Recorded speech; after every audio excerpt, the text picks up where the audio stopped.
a box here with a power adapter, and it is 24 volts, 2.5 amps, and also the cord for the power brick. And we do have a pretty long reach. So on the top here we have, looks like a steel plate, and it's literally a piece of metal, and it's got like a little fitting on the back of it. And I'm guessing this is the turntable, and it is also a mirror finish, so you guys can see. All right, so it looks like the whole machine here is in a plastic bag. So let's go ahead and flip it around. Take the bottom layers off, another layer here. All right. So it looks like there's a lot of stuff packed inside. We got this enclosure lid here, and it's like a orangey color. And the reason it's this color is because it helps prevent UV rays of getting in or getting out of the machine. So there's a little more foam. Looks like we have some tools and a bearing, extra part looks like. We got the basket here, and inside the basket we got more foam. And in there we got some kind of bracket. So this looks like some kind of attachment to something. And also another kind of bracket. Yeah, pretty interesting. And this is the basket itself. So as you guys can see, it's not very deep, kind of shallow somewhat, but technically should be more than enough for most things. And you guys can see it's pretty big volume in here. So. All right, now here we have the container. And there's actually more foam in here. And inside the container, you guys can see that we have a propeller, and it does spin up. And there's a little guard right on top of it. On the bottom of the container, we can see there's a couple magnets there. And this is how the machine is able to spin the propeller. It's a magnetic coupling between the base and the container. And it does come with a nice heavy duty lid that's sealed with a nice gasket. Just clip together. So yeah, and that looks like it's everything here. So the main machine here is all metal. Right in the middle here, we have a rotating shaft that this rotating plate actually clips into or slides into. Like that. So overall, a wash and cure machine is actually quite simple to use, and it's really not that complicated. And we're going to go through the full process here so you guys can see how everything works. But let's go ahead and grab our manual, and in there we also get a thank you card and after sales card. So let's see what this manual looks like here. So yeah, here we have the parameters, all the parts included, and how to use the machine. So Creality does very well with their manuals, so it's quite simple to understand here. So on step 3 here, it shows us what that bracket is for. It looks like it's to hold the build plate. This one here, and you can adjust it higher and lower, and it simply just slides in right into here, just like that. So this is an adjustable one. So you can see you can go lower and higher depending on, you know, what model you got in there. So the idea here is when you're done printing, you can connect it to this, and that's how you dunk it into the solution. So this is quite an interesting design choice here. And this other bracket also serves the same purpose. It goes right in here. But yeah, we're gonna go through all this here in a second, guys. So let's take a closer look at the machine. So this is what the top looks like, and this is where the rotating plate goes in. We got our LEDs here, the mount. On the back, we can see there's some kind of heatsink with exhaust port. Looks like an optical sensor there. So if you open the lid, everything turns off. Our power input port, the manufacturing label. We got venting on the left side. And same thing on the right. The bottom's pretty clean. There's some venting here and rubber feet on 4 corners. So on the front here, we have all of our controls. Let's go ahead and peel this protective layer here. So we got our power button, and then we got the function buttons with information. Now one thing that's a little bit strange is that it is in dual languages, English and Chinese looks like. I don't mind it too much, but I wish it was just the English language. I guess they gotta streamline these things. So here we have the mode button. This is where we're gonna select between cure and wash. The speed button, we got quick, normal, and slow. The time button here, and the start and pause button with an on and off switch here. So yeah, overall pretty simple machine. And quite lightweight also, and not complicated to use at all. So let's go ahead and plug it in into the wall. So I do like how long the cable is, that's nice. Let's go ahead and hit the power button. All right, it does power on. And it does have a really nice bright red display on the numbers there. So let's go ahead and set this wash bucket over it. And by the way, it is magnetic. I can feel the magnets pulling it in, and you can kind of see the propeller inside there turning. So I'm curious to see if it's going to let us run it without the lid. So it is on wash right now. Click it, we can change that between wash and cure. And then the speed, we got quick, normal, and slow. Let's go to normal here. The time is set on 2 minutes automatically. Let's see if we click it. Okay, it just cycles through a different time. And it goes all the way to 60 here, 70, 80, keeps going. Okay, and then 90 was the highest. And it looks like you just have to cycle through it to get to the time you want. Almost wish they would have put an up and down button for that. So now we just push play and it should start. but it doesn't because the lid's not on. So let's grab the lid and put it over the machine. So now it should start up.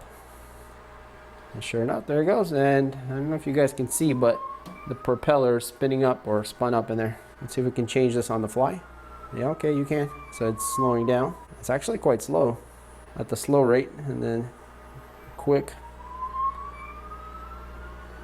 Yeah, it's pretty quick. So quick and medium seems to spin it pretty quick, and then the slow really spins it slow. So, and we can see the countdown here. So once it counts down, it's going to stop. But obviously we can pause it, and it'll stop, and then continue it. Now another way it's going to stop is that if we take the lid off, it's going to know, and it stops. So to cure, you're going to do the same thing. You're just going to use this rotating plate, put your model on it, close the lid, turn it to cure mode, 2 minutes, and then push play. And then our ultraviolet lights will come on, and our turntable is spinning, which is on quick. Let's see if we can slow it down. So yeah, you can control how fast it turns with the speed button here. So I'm kind of curious if we can add time as it's working. Let's see. No, it doesn't let you do anything. So I guess if you pause it, okay, now you can add time if you pause it and continue. So yeah, it seems to work very well, and it's quite intuitive, not too hard to figure out. So I'm going to go ahead and stop this, and I want to show you guys that we are printing a model over there, and we're printing an Eiffel Tower to process it in the wash and cure. Now, before we do anything, there's a few things that you guys should know that's quite important concerning health and the emissions that these things have. With resin, obviously, you need ventilation, and plus you need protection like gloves not to get it on your skin. With the wash and clean, you also have similar requirements because you are dealing with alcohol, and alcohol is very evaporative and can stink up pretty fast. So you want to be really careful of breathing too much of that. So a ventilated area is very important. And also wear protective gear like a mask and gloves. All right, with that out of the way, let's go ahead, take this lid off, and we'll remove the plate and set our container on top here. Let's pull the lid off. Now with this wash and cure, it looks like you don't use the lid at all as you're washing it because it actually doesn't even fit in there the way it's designed. So you only need the lid to store it away if you want to keep, your alcohol in here as you continue to use it. So as you guys probably guessed, you will need alcohol, and I have 3 bottles here, and these are actually not brand new. I have recycled them, so they're not completely clear, but I'm using it as much as I can. So on the container itself, there's markings here in milliliters, and these are about 1,000 millimeters each, a little less, and our 3,000 mark is right here. So 3 of these bottles will only get us to here, which I think is enough for our model, but we'll see, maybe not. So let's go ahead and fill it up. So keep in mind, guys, that you will need a lot of alcohol. So if you buy a wash and cure machine, don't forget to get alcohol. All right, so we're actually right at the 3,000 milliliters there. So I'm gonna go ahead and put on the gloves. Now there's a couple ways that you can use this wash and cure, which the first way is you can put things in the basket, and then the basket goes into the alcohol. And by the way, there are some tabs here that the top handle goes into, just like that, so it doesn't move around. And you guys can see our basket is completely under the alcohol, so 3,000 milliliters is perfect for that. So if you wanted to break the models loose and then throw them in here, you could do that. And also the basket is good for washing the parts off of the printer. Or we can use this bracket here that sits right here and holds our build plate. So I'm going to try to use the bracket, and I don't think we need the basket if we're going to do that. So I'm going to move it out of the way for now. So let's go ahead and cut our model loose from the printer.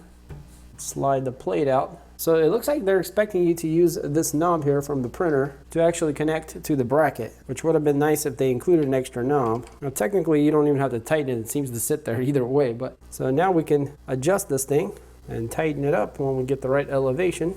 And so if you guys maybe can see kind of, the model is starting to shed the extra resin off of it already. Now our alcohol doesn't go all the way to the plate since we got a pretty tall model, so we probably need to add a little more alcohol. And luckily I do have a little bit more, so let's go ahead and add that.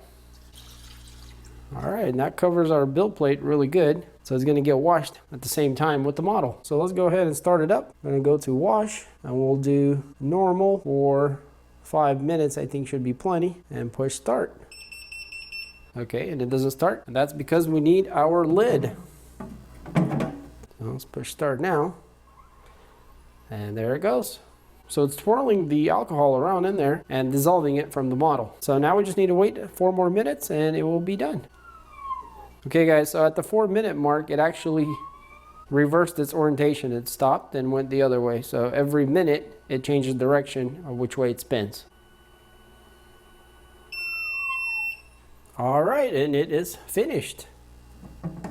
So we can go ahead and pull it out. Now, I got this little rag here that we can work on.